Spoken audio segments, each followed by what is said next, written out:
Chapter 15, The Northern Kingdom. Alex and Connor traveled into the Northern Kingdom by boat, a first for the twins. They found a fisherman just about to travel up the river into the kingdom and persuaded him to let them come aboard. Alex said they were lost and pretended to cry. She was very convincing, too. Connor, however, was not. He tried to join in on the performance and things just became awkward. Thankfully, the fisherman allowed them to travel with him anyways. The boat was small and flat and had just enough room for the three of them. It traveled perfectly along with the river's current, so they didn't even need to row. The twins were enjoying the ride and were able to appreciate the scenery, pointing out every riverside village they saw. It was nice to travel without fear of a wolf or an ogre running up from behind them. The Northern Kingdom was very misty and cool. The twins could tell it was the type of place that would become freezing in the winter. The kingdom was covered with grassy fields and several bodies of water. An icy steep mountain range bordered the north. The boat traveled along the river and poured into Swan Lake, which was appropriately inhabited by many swans and other birds. Snow White's palace sat on the edge of Swan Lake. It was short but wide, with tan marble walls, dark green domes, and several colorful stained glass windows, including an especially large one shaped as a bright red apple. "What's up with all the apple tributes?" Connor asked. "Didn't the apple almost kill Snow White? Why does she have it displayed every chance she gets?" "I suppose it's symbolic for the kingdom, like a cross in a church," Alex said, giving her best educated guess. There were no towns or villages near the palace. It had been built away from everything else and was an isolated world of its own. It seemed like such a lonely place.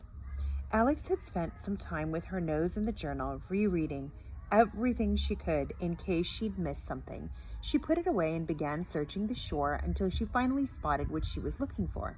"Excuse me, sir," Alex said to the fisherman.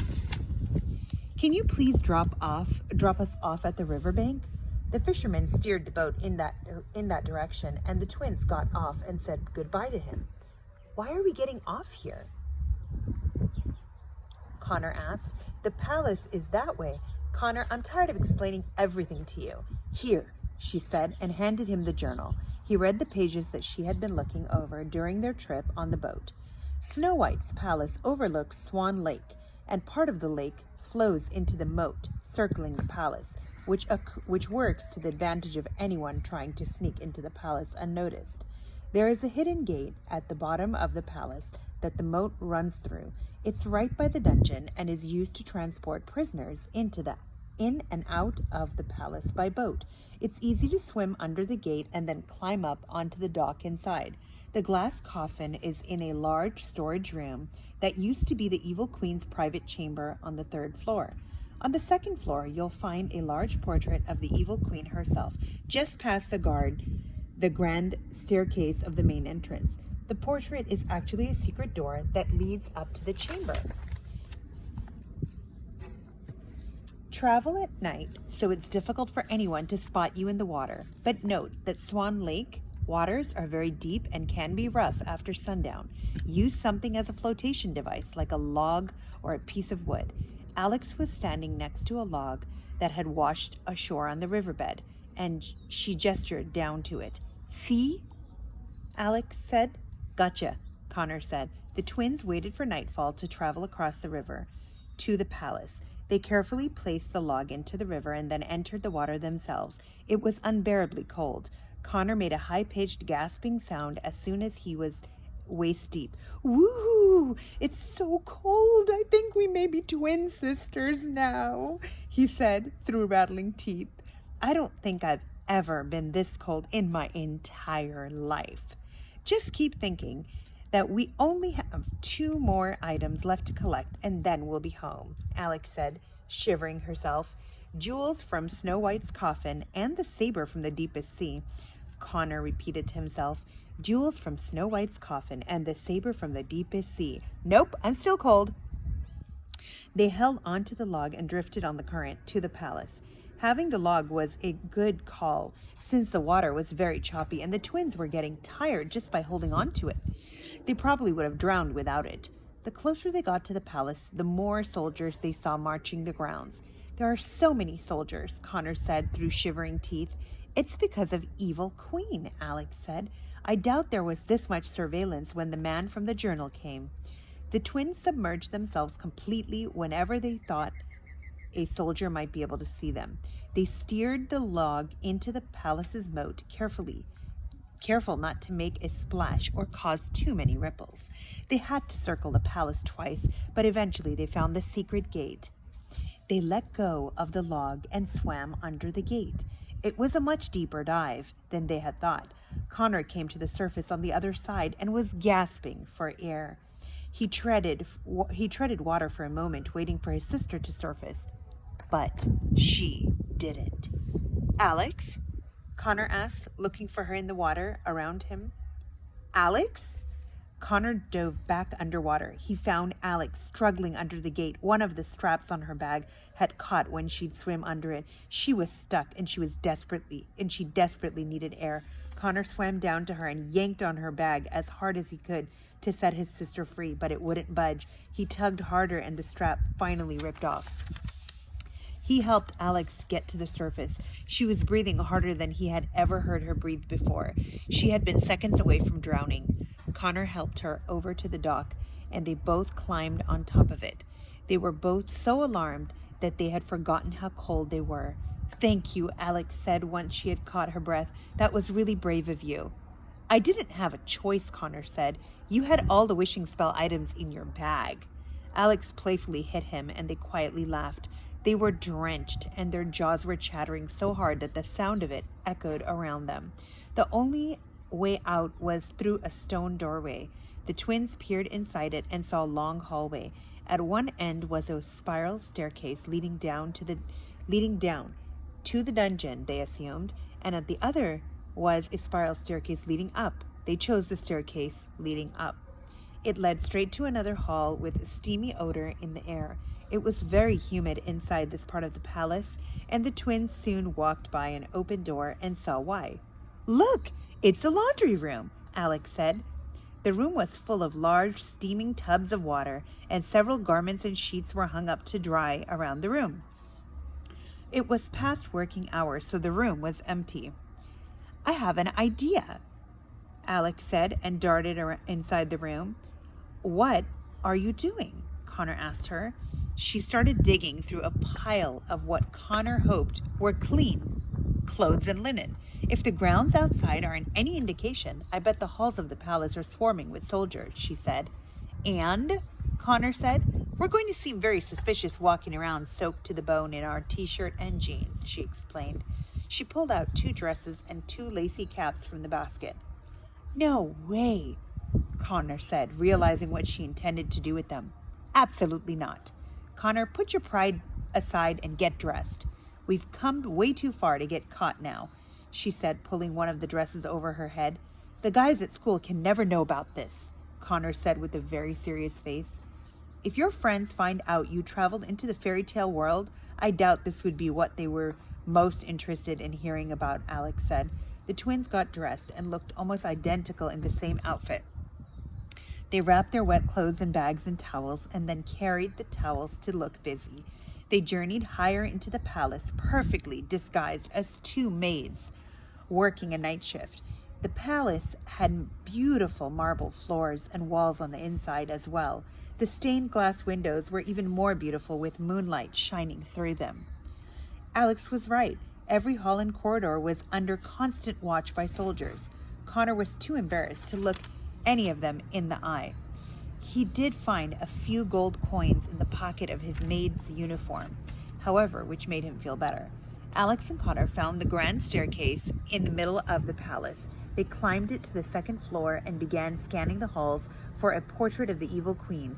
Like Cinderella's palace, there were portraits of past rulers framed on the walls and statues of all 7 of the dwarfs that had helped Snow White. How do we know what the evil queen looks like? Connor asked. We've never seen her before. We'll just have to guess, Alex said. They walked past a portrait of a woman sitting in a garden. All the plants and flowers were bright around her, but she wore a long, dark gown. The woman was beautiful, but she had a blank, cold expression on her face. That's her, Alex said. There was something about the woman's eyes in the portrait that made Alex sure of it. They were beautiful, but they seemed so empty, as if all the happiness had been drained out of her soul.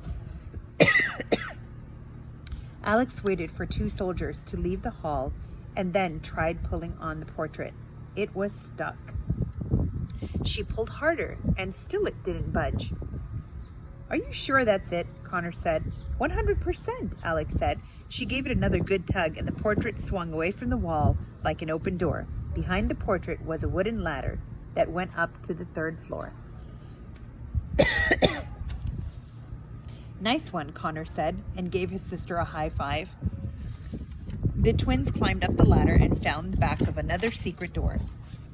The twins entered the storage chamber from behind an exact replica of the portrait they had just gone through on the 2nd floor. The whole room was filled with old furniture, covered in white sheets and old trunks and chests. The portrait the twins had climbed through was the only painting hung on the walls. The rest were stacked in piles against the walls around the room. The room was long and had a set of heavy double doors at one end and a raised platform with curtains around it at the other. The twins knew, without a doubt, that this place was where the evil queen had kept her magic mirrors. There was a large counter with tubes, vials, and glass containers.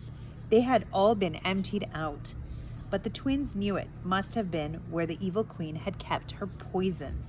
This room gives me the creeps, Connor said. It looks like no one has been here for years. I don't see the glass coffin anywhere, Alex said. She started uncovering the furniture, trying to find it, but it wasn't in the room. The coffin isn't here, she said, feeling a rush of panic come over her. Let's just look around. Look around for what? Connor asked. For anything, yelled Alex, frustrated and upset. Try and find anything that says where the glass coffin may have been taken. The twins searched the room from top to bottom. They looked through all the trunks and cases but found nothing that gave any sign of where it might be. There were so many years of memories packed away in this room. It was impossible to tell what had belonged to the evil queen, or to Snow White, or to the rulers before them. Alex was going through a stack of parchments. She found interesting handwritten letters among them that she couldn't help but read. The first letter had masculine, that means male, handwriting, and said, Dear Evely, I love you more than a bird loves the morning sun. Every second I'm away from you is a moment wasted. I am yours forever. Mira. The next was written by a woman and said, Dearest Mira, you are the last thing I think about before I sleep, and the first thing I think about when I awake. And the time in between is filled with the longing to be in your arms. My heart is yours and yours alone. Evely. The letters between the 2 lovers continued. The handwriting on the next letter seemed rushed. Evely, it is the cruelest punishment possible to be kept from you. Not being able to touch your skin or kiss your lips has made my soul hurt. I'm hollow without you. I will save you from this wickedness. I swear it, Mira. Alex could see tiny circles on the paper. Teardrops, she figured. The letters were wrinkled from having been held so tight. Mira, the thought of being with you again is what keeps my heart beating. Every day is a day spent searching for a way to be with you. I live for you. I love you with every breath I take. Evely. They were short, but so passionate. Alex felt her own heart beating faster. After reading them, she looked for more, but found none. Alex, Connor said, come take a look at this. He was going through the paintings stacked against the wall and had found one that made his heart drop. Connor pulled a large portrait out from the stack. It was of a tall, grizzled man with a bushy brown beard. He wore a large coat and held a crossbow. That must be the evil queen's huntsman, Alex said. I bet, Connor said, but look closer. Alex took a second look and saw that partially hidden behind the huntsman in the portrait was a little girl. She had bright green eyes and hair that was so dark red it seemed purple. "It can't be," Alex said. The twins felt sick to their stomachs. It was the woman they had seen in Red Riding Hood's castle. Her features and hair color were too distinctive for it not to be her. "So is she the huntsman's daughter?" Connor asked. "She must be," Alex said. "I didn't even know he had a daughter," Connor said. What does she want with this wishing spell?" Alex thought about it. She barely knew anything about the huntsman. She knew nothing about his daughter. While the wheel spun in her head, coming up with different possibilities, a horrifying thought came to her. What if she's not collecting for herself? What if she's collecting for the evil queen? Alex said.